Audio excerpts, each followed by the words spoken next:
son burbujas construidas, porque hay un negocio detrás. El algoritmo te da placer para que tú le hagas caso, y como en las redes tú estás jugando lo que sea, parece una publicidad de lo que sea, tú vives nutriendo de data, de información tuya al algoritmo para que te complazca.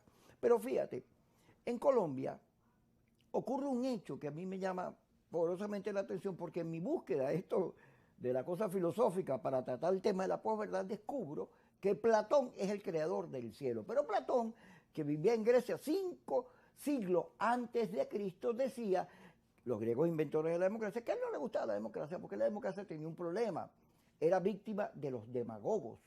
Los políticos eran unos demagogos que decían lo que la gente quería oír, pero además eran unos vanidosos, porque todo para mí, nada para los demás. Yo soy el propio. Eran corruptos, no tenían moral, ética, ni nada que se le parezca, eran unos pillos. Y cuando tú ves este señor Benedetti, el Twitter que acaba de poner el señor Benedetti, resulta que el señor Benedetti, embajador de Petro aquí en Venezuela, quería ser ministro cuando Petro dijo a los ministros, bueno, renuncien todos que voy a nombrar unos nuevos. Él quería que, porque él le echó pichón a la campaña, buscó los reales, se vendió, y yo quiero que tú me gratifiques y me pongas donde haiga, como se dice, ponme donde haiga, que yo me encargo de lo demás. Y entonces él agarra y llama a la señora Laura Sarabia, que era él era el jefe de ella, ahora ella es jefe de gabinete, y le dice, mira, acá, yo quiero que me pongan con Petro. Y ella pone al señor con Petro, lo dejan esperando 3 horas, y se pone bravo, se toma unos tragos y empieza a insultar a la señora esta, y a decirle que la plata, que él maneja todo, que él fue el que hizo ganar al otro. Y después, no contento con la metida de pata de los insultos, va y se los da a la revista Semana para que los publique. Y genera un caos allí. Pero lo cierto es que el señor Benedetti es, como dice Platón, que son los políticos, y en Venezuela el señor Benedetti se parece a muchos políticos que nosotros conocemos, que hablan de discursos, wow, para que tú te sientas halagada, te dicen lo que quieres, pero en el fondo no piensan en el bien común, no piensan en los demás, no piensan en el país, no les interesa resolver la crisis, porque lo que les interesa es el tema del poder. Mira, tienes tanta razón que yo tengo ya algunas semanas diciendo que Venezuela ya no necesita en este momento políticos. Por esa razón. Y necesita estadistas. ¿Cuál es la diferencia esa? El político se va a pelear por media manzana podrida que está en el piso. Es decir, el estadista está buscando cómo llenar el cuarto de manzanas para que todo el mundo pueda tener manzanas. En este momento histórico que vive Venezuela, si nosotros no nos damos cuenta de la necesidad de hablarle a la gente con la verdad, para que la gente, no imponerle tu verdad a la gente, sino que la gente tome una decisión libre y consciente sobre la base de información cierta, veraz y no de propaganda.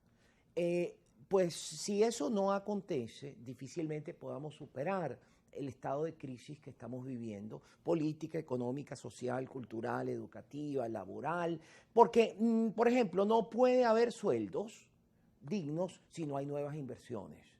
No lo habrá, porque no hay recaudación tributaria, porque no hay puestos de trabajo, no puede haber eventualmente nuevas inversiones si no hay, como decía, institucionalidad y no hay servicio. Pero tampoco puede haber mejoría si todo el mundo no se integra en un país que tiene 85% de pobreza estimada en este momento, según los estudios de la encuesta de hogares de la Universidad Católica Andrés Bello.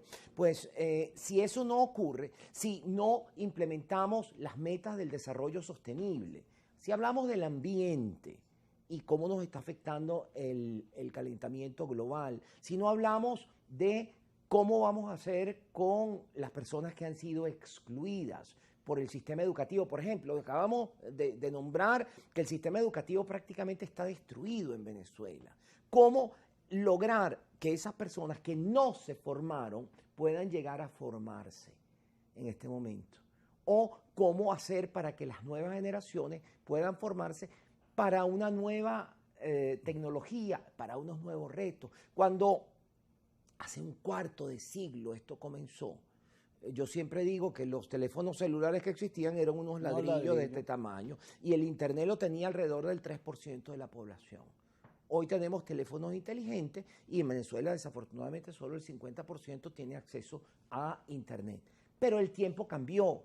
Estamos hablando de la inteligencia artificial y cómo puede afectar la inteligencia artificial las relaciones humanas e inclusive cómo va a afectar el sistema de producción. Estamos en presencia de una revolución tan importante como la que hubo en la revolución industrial. Así es. Estamos en presencia de un cambio tan sustancial como aquellas, y con el miedo igual. O sea, se discutía en aquel tiempo si usted iba a montar en un tren, si podía un tren ir más allá de 60 kilómetros por hora sin que el cuerpo No, y que humano... te ibas a quedar sin trabajo, porque la producción en serie te iba a dejar sin trabajo. Correcto, nada de eso ocurrió. Nada de eso ocurrió. Metrópolis, la célebre película de Fritz Lang, es bellísima en ese sentido. Y la verdad es que estamos en presencia exactamente de lo mismo y los mismos temores. Estaba leyendo una persona que decía que la inteligencia artificial era un riesgo para la existencia del planeta. Bueno, supuestamente una persona que tiene conocimiento sobre el tema de la computación y la inteligencia artificial, pero que es un riesgo vital. Yo no sé, yo creo que en cada época, fíjate que ha habido cambios y en cada época los temores, los peores temores, lo que sucede es que a lo largo del tiempo el cambio en las relaciones laborales, el cambio en las relaciones sociales se produce, pero se controla para continuar en esta penosa evolución del ser humano. Mira, Tamara, déjame utilizar un tema clave aquí, ¿no? Fíjate, el gobierno se mantiene, después de 24 años, Chávez y Maduro, porque la oposición comete muchos errores, sobre todo uno, que es el principal, el error de pensar que dictadura no sale con votos y hay que recurrir a la fuerza, a la violencia, a la salida rápida. La señora María Corina Machado vive, el país no aguanta. Tiene diciendo eso desde 2002, desde el golpe de Carmona. Entonces, hay un gobierno que no es bueno para tapar huecos, pero para la política sí lo es. Muy bueno. Muy bueno como político.